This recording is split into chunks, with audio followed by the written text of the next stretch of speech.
नमस्कार विद्यार्थी मित्र, आज आपण शिष्यवृत्ती परीक्षेसाठी इयत्ता 4थीसाठी उपयुक्त असणाऱ्या लिंग हा भाग पाहणार आहोत।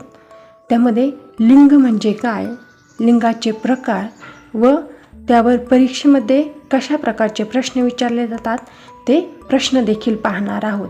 त्यामध्ये लिंग म्हणजे ज्या नामावरून ते पुरुष जातीचे म्हणजे नर आहे की स्त्री जातीचे म्हणजे मादी आहे याचा आपणास बोध होतो, त्याला त्या नामाचे लिंग म्हणतात। म्हणजे ते नाम स्त्री जातीचे आहे की पुरुष जातीचे आहे किंवा नर आहे की मादी आहे यावरून त्या नामाचे लिंग असं म्हणतात। लिंगाचे प्रकार आहेत: 1 पुल्लिंग, 2 स्त्रीलिंग, 3 नपुंसकलिंग।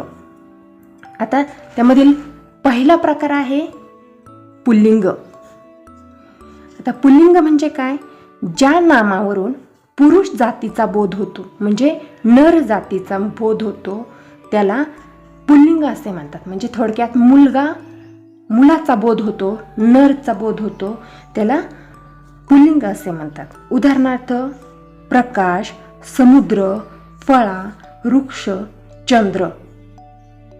पुल्लिंगी नामाचा उल्लेख तो कशाने होतो, तो या शब्दाने केला जातो। म्हणजे तो प्रकाश, तो समुद्र, तो फळा, तो वृक्ष, तो चंद्र, तो मुलगा। आपल्याला जर पुल्लिंग ओळखायचा असेल तर त्या नामाला तो जोडायचा आणि मग आपण ठरवायचं तो पुल्लिंगी आहे का स्त्रीलिंगी आहे का नपुंसकलिंग आहे। आता पुढचा प्रकार आहे स्त्रीलिंग।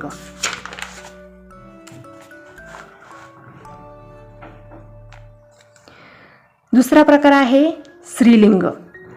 स्त्रीलिंग म्हणजे काय, ज्या नामावरून आपणास स्त्री जातीचा बोध होतो ते स्त्रीलिंग असते। स्त्रीलिंग कसं ओळखायचं बरं, ज्या नामावरून आपल्या स्त्री जातीचा म्हणजे मुलीचा किंवा मादीचा बोध होतो ते स्त्रीलिंग असते। उदाहरणार्थ राणी, खार, मुलगी, वही हे नाम कसे आहेत, स्त्रीलिंगी आहेत। मग स्त्रीलिंगी नाम कसं ओळखायचं बरं, कशाने उल्लेख केला जातो स्त्रीलिंगी नामाचा? स्त्रीलिंगी नामाचा उल्लेख ती या शब्दाने केला जातो। म्हणजे कसं हे करणार, आपण उल्लेख करणार ती राणी। एखादं नाम जर आपल्याला दिलं तर त्यासमोर ती जोडून पाहायचं, जर ते योग्य असेल तर ते नाम स्त्रीलिंग आहे। म्हणजे ती राणी, ती खार, ती मुलगी, ती वही।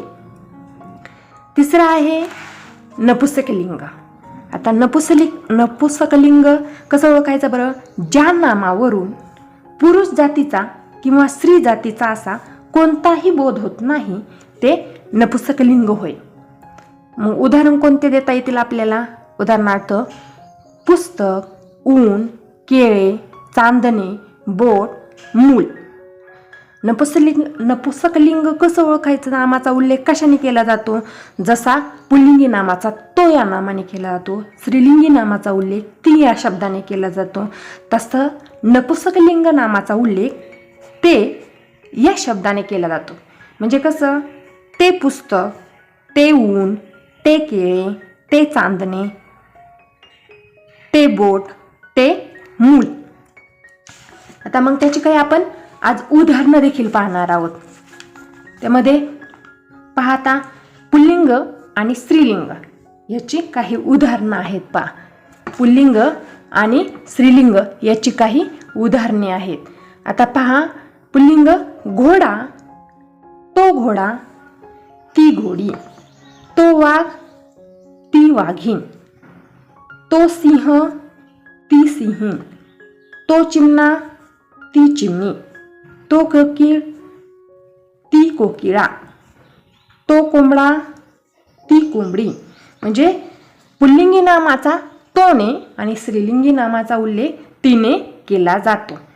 आणखी देखील काही आहेत, तो राजा, ती राणी, तो देव, ती देवी, तो श्रीमान, ती श्रीमती, तो आजोबा, ती आजी, तो सासरा, ती सासू, तो हत्ती, ती हत्ती.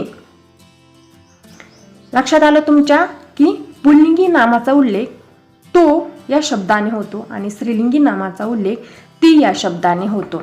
मग शिक्षक, शिक्षिका, गायक, गायिका, लेखक, लेखिका, तरुण, तरुणी, युवक, युवती. असं त्यापेक्षा वेगळं पण आहे, म्हणजे शब्दच डायरेक्ट वेगळा आहे. दीर, जाऊ, बैल, गाय, नर, मादी, पती, पत्नी, पुत्र, कन्या, पुरुष, स्त्री. आता आणखी देखील पुढे काही उदाहरणे आहेत ती पाहूया आपण. स्त्रीलिंगी नाम आणि पुल्लिंगी स्त्रीलिंगी. यामध्ये नवरा, बायको, तो खुंड, ती कालवड, तो मोर, ती लांडोर, तो विद्वान, ती विदुषी, तो बोकड, ती शेळी, तो विधूर, ती विधवा, तो बोका, ती भाटी किंवा मांजर. स्त्रीलिंगीमध्ये भाटी किंवा मांजर दोन्ही पण उल्लेख केले जातात. आता याचे काही नियम देखील आहेत. लिंग ओळखताना कोणतेही नाम प्रथम एकवचनी करावे आणि मगच त्याचे लिंग ओळखावे. म्हणजे एखादं जर नाम दिलं असेल तर ते अनेक वचनी असेल आणि त्याचं लिंग जर ओळखायचं असेल तर सुरुवातीला ते एकवचनी करायचं. उदाहरणार्थ पहा, घोडे. घोडे हे काय आहे? अनेक वचन आहे. अनेक वचन म्हणजे काय? एकापेक्षा जास्त आहे. त्याचं काय करायचं आहे? आपल्याला एक वचन करायचंय, घोडा, आणि मग त्याचं लिंग ओळखायचंय. तो एक घोडा. एक घोडा आहे ना, म्हणून तो घोडा. म्हणजे हे काय आहे? घोडा काय आहे? पुल्लिंगी नाम आहे. पुढचं आहे उदाहरण, बोटे. बोटे हे काय आहे? अनेक वचन आहे. म्हणजे अनेक वचन म्हणजे एकापेक्षा जास्त बोट आहेत, म्हणून त्याचं सुरुवातीला एक वचन करायचे, बोट, आणि मग त्याचं लिंग ओळखायचंय, ते बोट. म्हणजे ते बोट म्हणजे काय आहे? हे नपुंसक लिंग आहे. आणखी काही नियम आहेत पहा. एखाद्या जोड शब्दाचे लिंग ओळखताना त्याच्या शेवटच्या शब्दाच्या लिंग प्रकारानुसार ओळखावं. जोड शब्द जर आपल्याला नाम म्हणून दिलेला असेल तर त्याचा आपल्याला लिंग ओळखायचं असेल तर त्याचं काय करायचंय? शेवटचा शब्द, म्हणजे जर साखर भात आहे त्यामध्ये शेवटचा शब्द कोणता आहे? भात. मीठ भाकरी आहे तर त्यामध्ये शेवटचा शब्द कोणता आहे? भाकरी. भाजीपाला हा जोड शब्द आहे, त्यामध्ये शेवटचा शब्द कोणता आहे? पाला. मग यामध्ये शेवटच्या शब्दावरून, पूर्ण शब्दाचा वापर न करता लिंग ओळखताना शेवटच्या शब्दावरून आपल्याला त्याचं लिंग ओळखायचं आहे. उदाहरणार्थ साखर भात या शब्दावरून आपल्याला जर लिंग ओळखायचं म्हटलं तर फक्त भात म्हणजे काय करता येईल? मग तो भात. म्हणून काय आहे? साखर भात हा पूर्ण शब्द पुल्लिंग आहे. भाजीपाला, तो पाला, म्हणून हे भाजीपाला हा शब्द पुल्लिंग आहे. मीठ भाकरी, यामध्ये भाकरी, ती भाकरी, म्हणून मीठ भाकरी हा शब्द कसा आहे? स्त्रीलिंगी आहे. आता आणखी काही आपण उद्यामध्ये पेपर्समध्ये कशी उदाहरणे विचारली जातात ते आपण आता पाहणार आहोत. आता पहा, पहिला प्रश्न आहे. पेपरमध्ये विचारल्या जाणाऱ्या प्रश्नांना अनुसरूनच प्रश्न घेतलेले आहेत. आता पहिला प्रश्न आहे, पुढील पैकी पुल्लिंगी शब्द ओळखा, आणि आपल्याला 4 पर्याय दिले जातात. आपल्याला काय करायचंय? पुल्लिंगी शब्द ओळखायचा आहे. म्हणून काय करायचंय? मग पुल्लिंगी शब्द ओळखताना त्याचा उल्लेख कसा केला जातो? तोने केला जातो. म्हणून प्रत्येक शब्दाला तोड जोडून पाहिजे. तो काया होतंय का? नाही होत. तो पागोटे, नाही, ते पागोटे असतं. इमारत, तो इमारत असतं का? नाही, ती इमारत असतं. म्हणून तो रुमाल, म्हणजे चौथा पर्याय योग्य आहे. चौथा पर्याय तो रुमाल, म्हणजे पुल्लिंगी शब्द रुमाल हा आहे. पुढील प्रश्न आहे पहा, पुढीलपैकी निश्चितपणे स्त्रीलिंगी नामाचा पर्याय ओळखा. यामध्ये आपल्याला काय ओळखायचं आहे? स्त्रीलिंगी शब्द ओळखायचा आहे, स्त्रीलिंगी नाम ओळखायचं आहे. आता आपल्याला स्त्रीलिंगी नामाचा उल्लेख करत तीने होतो. मग आपण ती हा शब्द प्रत्यक्ष ह्याला जोडून पाहायचा आहे. ती समुद्र होतं का? नाही, तो समुद्र असतं, म्हणजे हा पुल्लिंगी शब्द आहे समुद्र. ती ढग होतं का? नाही, तो ढग, म्हणजे ढग हा काय आहे? पुल्लिंगी शब्द. तो डोंगर, ती डोंगर होतं का? नाही होत, म्हणजे ती टेकडी, ती टेकडी बरोबर होते, म्हणजे ती चौथा पर्याय योग्य आहे. टेकडी हा स्त्रीलिंगी शब्द आहे. आता तिसरा प्रश्न आहे, पुढीलपैकी चुकीची विरुद्ध लिंगी शब्दांची जोडी ओळखा. आता विरुद्ध लिंगी शब्दांची जोडी चुकीची ओळखायची. प्रश्न नीट वाचायचा पेपरमध्ये. चुकीची विरुद्ध लिंगी शब्दांची म्हणजे बाकी सर्व बरोबर आहेत, फक्त एकच जोडी चुकीची आहे. आता पहा बरं, मोर लांडोर बरोबर आहे, बरोबर आहे. मेंढा मेंढी बरोबर आहे, बरोबर आहे. ही जोडी बरोबर आहे. उंट सांडणी ही जोडी बरोबर आहे, बरोबर. बोकड भाटी, बोकड भाटी आहे का? नाही, म्हणजे बोकड ही जोडी चुकीची आहे. ही जोडी चुकीची आहे. बोकड भाटी. मांजर बोका भाटी असतं किंवा बोका मांजर भाटी असं असतं. बोका भाटी ही जोडी बरोबर आहे. बोकड भाटी ही जोडी चुकीची आहे. आता पुढील प्रश्न पहा, चौथा प्रश्न आहे. यामध्ये मी ही बरोबर जोडी म्हटलं होतं, आपण तेच पेपरमध्ये आपण काय करायचंय, चुकीची जोडी ओळखाय सांगितली. चुकीची जोडी ह्या सर्व बरोबर आहेत. मोर लांडोर, मेंढा मेंढी, उंट सांडणी, बोकड भाटी ही विरुद्धलिंगी जोडी चुकीची आहे. ह्यापैकी बोका भाटी असं असतं. चौथा प्रश्न आहे, अधोरेखित केलेल्या नामाचे लिंग ओळखा व पर्याय निवडा. आता वाक्य काय आहे? पाऊस पडल्यावर मोर आनंदाने नाचतो. आता यामध्ये मोर हा शब्द अधोरेखित केलेला आहे. मोर या शब्दाचा आपल्याला लिंग ओळखायचं आहे.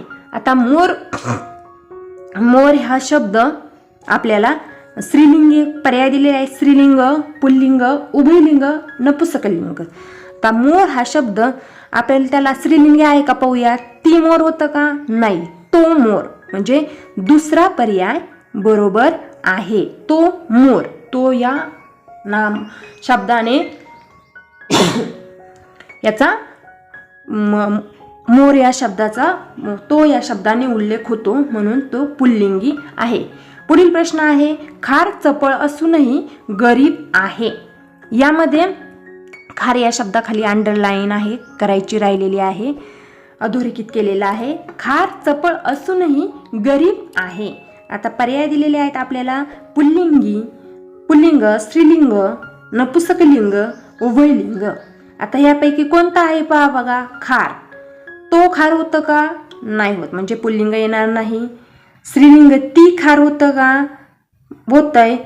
आणि नपुंसकलिंग उभयलिंगी म्हणजे दोन्ही पण, ती तो किंवा नपुंसकलिंग ते खार होतं का? नाही होत, म्हणजे ती खार, म्हणजे दुसरा पर्याय योग्य आहे. ती खार हा शब्द योग्य आहे. आता पुढील उदाहरणं पाहूया. आणखी देखील उदाहरणं आहेत. प्रश्न आणखी पेपरमध्ये कशा प्रकारचे प्रश्न विचारले जातात आपण ते पाहत आहोत. पुढील प्रत्येक शब्द गटातील पुल्लिंगी शब्दाचा पर्याय निवडा. आपल्याला पुल्लिंगी शब्दाचा काय निवडायचा आहे? पुल्लिंगी शब्द लक्षात घ्या. पेपरमध्ये पुल्लिंग स्त्रीलिंग काय विचारलेलं आहे ते आधी लक्षात घ्यायचंय.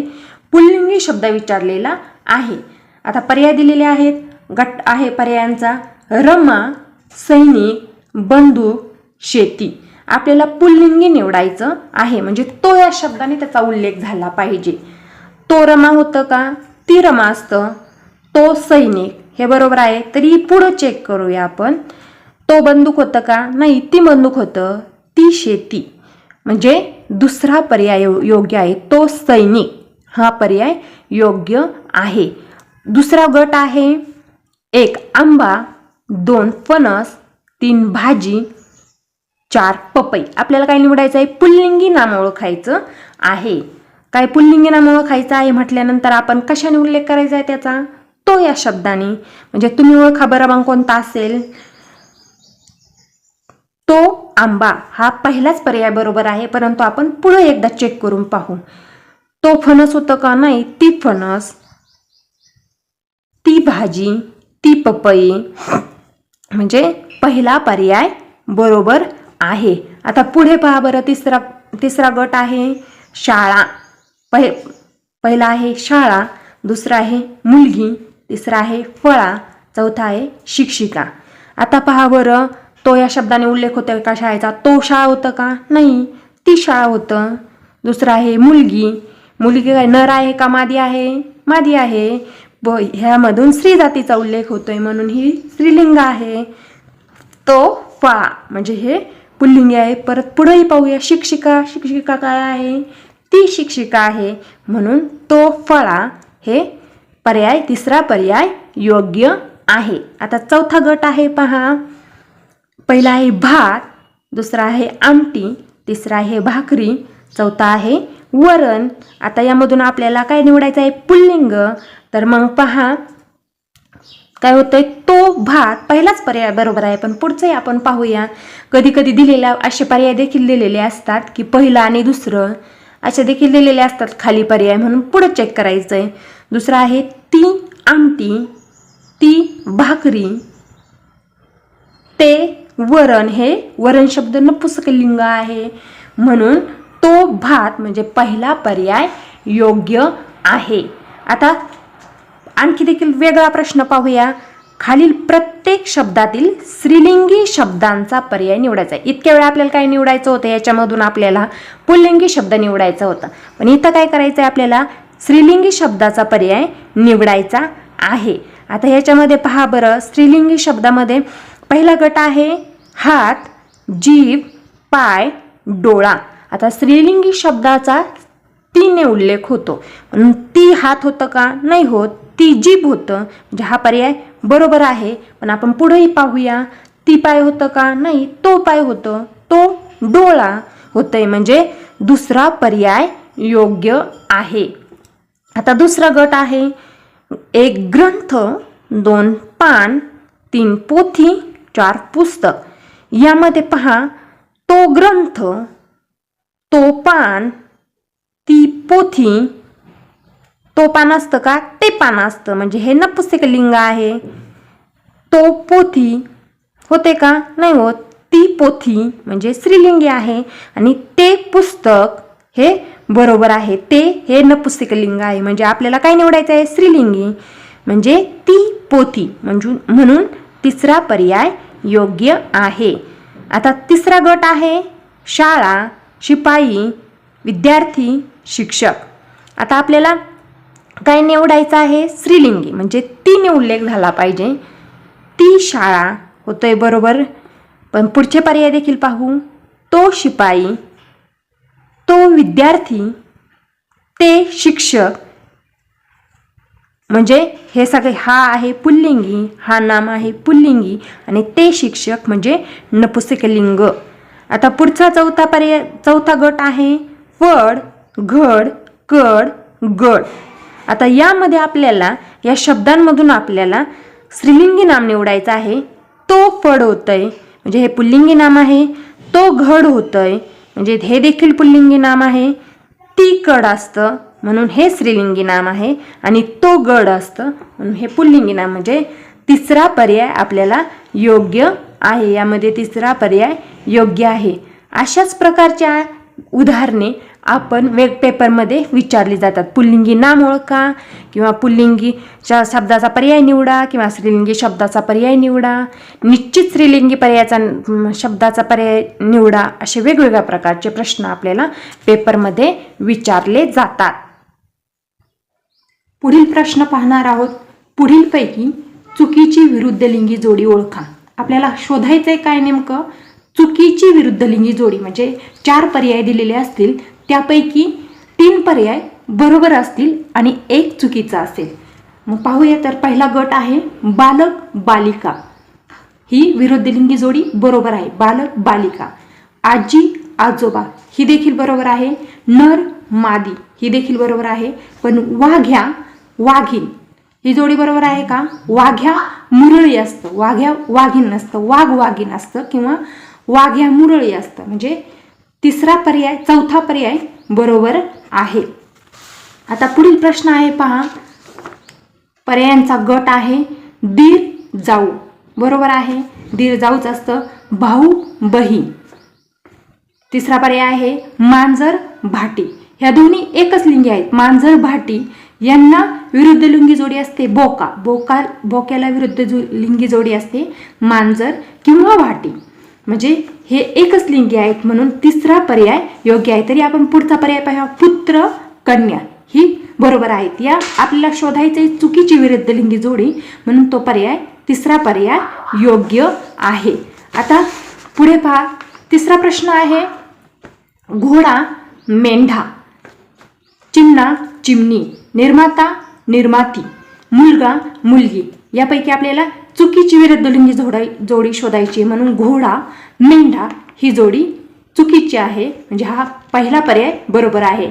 मेंढा मेंढी असतं, घोडा मेंढा नसतं. म्हणजे पहिला पर्याय बरोबर आहे. आता पुढच्या आहे चौथा आहे गट आहे म्हैस म्हैस, लेखक लेखनिका, गायक गायिका, आजोबा आजी. यापैकी म्हैस म्हैस, गायक गायिका, आजोबा आजी हे पर्याय बरोबर आहेत. या विरुद्ध लिंगी जोड्या आहेत. पण लेखक लेखनिका नाही, लेखक लेखिका असतं म्हणून दुसरा पर्याय योग्य आहे. यासारखे प्रश्न पेपरला विचारले जातात. यांचा सराव तुम्ही करायचा आहे.